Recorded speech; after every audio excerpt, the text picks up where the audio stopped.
بسم اللہ الرحمن الرحیم۔ معزز سامعین، آج میں اپنی بات شروع کروں گا سورۃ ابراہیم کی آیت نمبر 7 سے۔ یہاں اللہ رب العزت فرماتے ہیں کہ وَإِذْ تَأَذَّنَ رَبُّكُمْ لَئِن شَكَرْتُمْ لَأَزِيدَنَّكُمْ۔ اے نبی، وہ وقت بڑا قابل ذکر ہے جب تیرے رب نے کہا تھا کہ اگر تم اس کا شکر ادا کرو گے وہ تمہیں اور زیادہ دے گا۔ قرآن کا ایک اعجاز ہے کہ ایک عمل بتاتا ہے، اس کا نتیجہ بتاتا ہے۔ ایسا کرو گے تو یہ رزلٹ نکلے گا، ایسا نہیں کرو گے تو یہ نتیجہ نکلے گا، دونوں جو ہے نا اس کے رزلٹ آپ کو بتا دیتا ہے۔ تو یہاں اللہ رب العزت فرماتے ہیں کہ اگر لوگوں تم اللہ کا شکر ادا کرو گے، شکر سے مراد یہ ہوتا ہے گریٹیچیوڈ ہوتا ہے کہ جو چیز اللہ نے آپ کو دی ہے، جس چیز کو آپ اپنے اوپر اللہ کا کرم سمجھتے ہیں، وہ علم ہے، دولت ہے، لگژریز ہے، آسانیوں سے آپ بانٹنا شروع کریں گے۔ جب آپ بانٹیں گے تو وہ لوٹ کر آئیں گی اور کئی گنا بڑھ کر آئیں گی۔ تو یہاں اللہ یہی بات فرماتے ہیں کہ اے نبی، وہ وقت بڑا قابل ذکر ہے جب تیرے رب نے کہا تھا اگر تم اس کا شکر ادا کرو گے وہ تمہیں اور زیادہ دے گا۔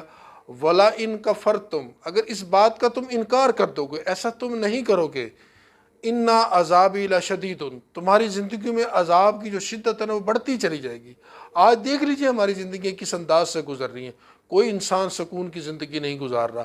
ایون کہ رات 12 بجے کوئی انسان میرا دروازہ نوک کرتے تو میں سوراخوں میں سے دیکھتا ہوں کہ یار کوئی ایسا شخص تو نہیں آ گیا جو میری جان، مال اور عزت لوٹ لے گا۔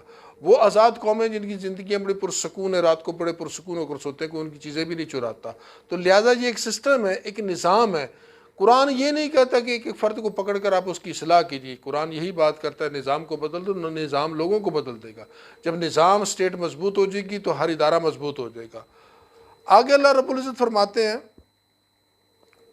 آیت نمبر 8 میں، وَقَالَ مُوسَىٰ إِنِّي تَكْفُرُ، موسیٰ علیہ السلام نے اپنی قوم سے کہا کہ اگر تم اللہ کا انکار کر دو، انتم ومن فی الارض جمیعا، اور زمین پر بسنے والے سارے کے سارے لوگ اللہ کا انکار کر دیں، فإن اللہ لغنی حمید، اللہ ایک ایسی ذات ہے جو اپنے اندر غنی بھی ہے اور حمید بھی ہے۔ یہاں ایک میرا اللہ سے سوال ہے کہ اے مالک، انسان ایک چھوڑے لاکھ الہ بنا کر بیٹھ جائے، تیری کبریائی میں تو کوئی فرق نہیں پڑتا، پھر تو یہ کیوں کہتا ہے ان الشرک لظلم عظیم؟ لوگوں، شرک بہت بڑا ظلم ہے۔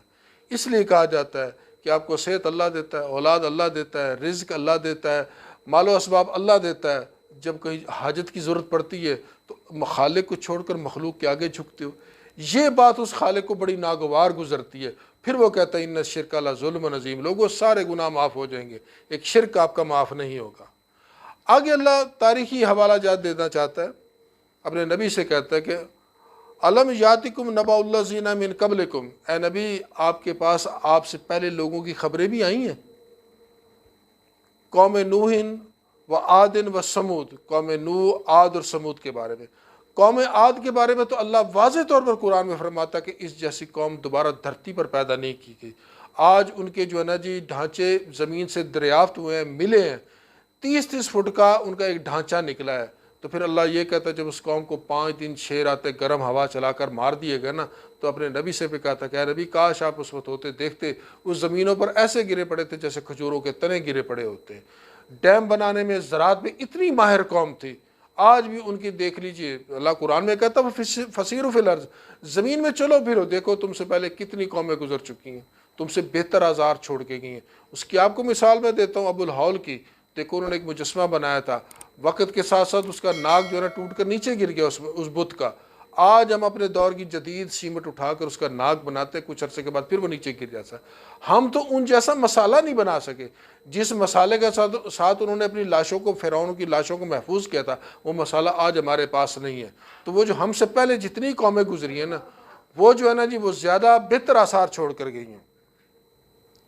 والذین من بعدہم، اور ان کے بعد بھی بہت سارے لوگ آئے، لا یعلمہم الا اللہ، اللہ کے علاوہ انہیں اور کوئی نہیں جانتا، یعنی انسانی تاریخ انہیں نہیں محفوظ کر سکی۔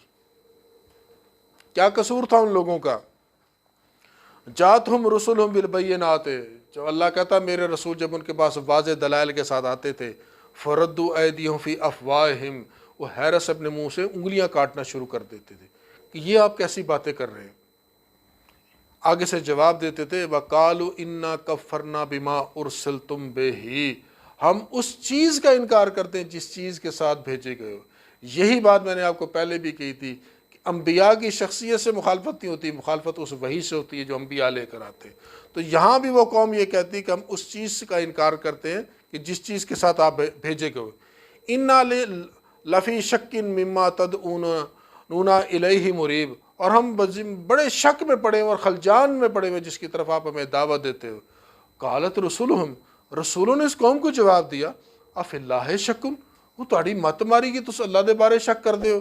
فاطر السماوات والارض، زمین و آسمان کا خالق ہے اللہ، وہ ذات ہے وداؤٹ اینی را مٹیریل، جو مٹیریل بنا دے وہ فاطر کہلاتا ہے۔ تو اللہ زمین و آسمان کا خالق ہے۔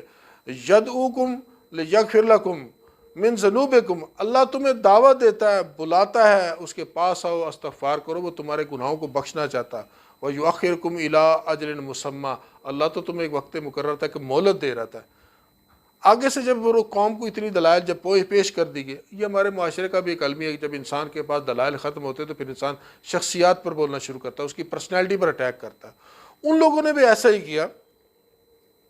قالوا انا انتم الا بشر مثلنا، رسولوں سے کہنے لگے ہو کیا تم ہماری طرح کہ انسان ہی ہو نا تم، تریدون، ہم نے تمہارے ارادے بھانپ لیے ہیں، ان تصدون اما کانوا یعبد آباؤنا قالوا فاتوا بسلطان مبین، ہم نے تمہارے ارادے بھانپ لیے، اصل میں تم ہمارے آباء و اجداد کے طور طریقوں سے ہمیں روکنے کے لیے آئے ہو۔ اگر تم ایسا کرنا چاہتے ہو تو پھر ایسا کرو کہ کوئی نشانی دکھاؤ، کوئی طاقت کا مظاہرہ تو کرو۔ قالتہم رسولہم، رسولوں نے پھر انہیں جواب دیا، انی نحن الا بشر مثلکم، اس میں کوئی دوسری رائے نہیں ہے کہ ہم بالکل تمہاری طرح کے بشر ہیں۔ وَلَٰكِنَّ اللَّهَ يُمُنُّ عَلَىٰ مَن يَشَاءُ مِنْ عِبَادِهِ، لیکن اللہ اپنے بندوں میں سے جسے چن لیتا ہے اس منصب کے لیے انہیں وہ دے دیتا ہے۔ وَمَا كَانَ لَنَا أَن نَأْتِيَكُم بِسُلْطَانٍ إِلَّا بِإِذْنِ اللَّهِ، ہم اللہ کی اذن کے بغیر کسی بھی طاقت کا مظاہرہ نہیں کر سکتے۔ وَعَلَى اللَّهِ فَلْيَتَوَكَّلِ الْمُؤْمِنُونَ، اور مومنین کو جو ہے نا جی اللہ پر توکل کرنی چاہیے۔ وَمَا لَنَا نَتَوَكَّلُ عَلَى اللَّهِ، ہم اللہ کے اوپر توکل کیوں نہ کرے، قد ہدانا سبلنا، جس نے ہمیں ہدایت کی طرف رہنمائی فرمائی۔ ولا نصبرن علی ما اذیتمونا، پھر وہ انبیاء نے انہیں جواب دیا کہ ہم ان باتوں کا، ان تمہاری تکلیفوں کا ڈٹ کر مقابلہ کریں گے جو آپ ہم پر کرو گے۔ وعلی اللہ فلیتوکل المتوکلون، اور بے شک جو مومنین ہوتے ہیں انہیں توکل اللہ ہی پر کرنی چاہیے۔ ان آیات سے ایک بات واضح ہو جاتی ہے کہ دنیا میں جتنی مخالفت چل رہی ہے اس وحی الہی کی چل رہی ہے۔ آج بھی پوری دنیا کے اندر جو یہ مسلمانوں کے ساتھ سلوک کیا جاتا ہے اس تعلیم کی بنیاد پر کیا جاتا ہے، اور آج اس سے دور کرنے کے بڑے حربے استعمال کیے جاتے ہیں تاکہ پریکٹیکلی طور پر ہمیں اس کتاب سے دور کیا جائے۔ تو میرا پیغام، میری کوشش یہی ہوتی ہے کہ لوگ اس پریکٹیکلی طور پر اس کتاب پر آئیں، اس پر عمل پیرا ہوئیں، پھر انشاءاللہ ہم پوری دنیا پر چھا جائیں گے۔ انہی الفاظ کے ساتھ آپ سے اجازت چاہتا ہوں، دوبارہ ملیں گے پھر کسی نئے ٹاپک کے ساتھ، تب تک کے لیے خدا حافظ۔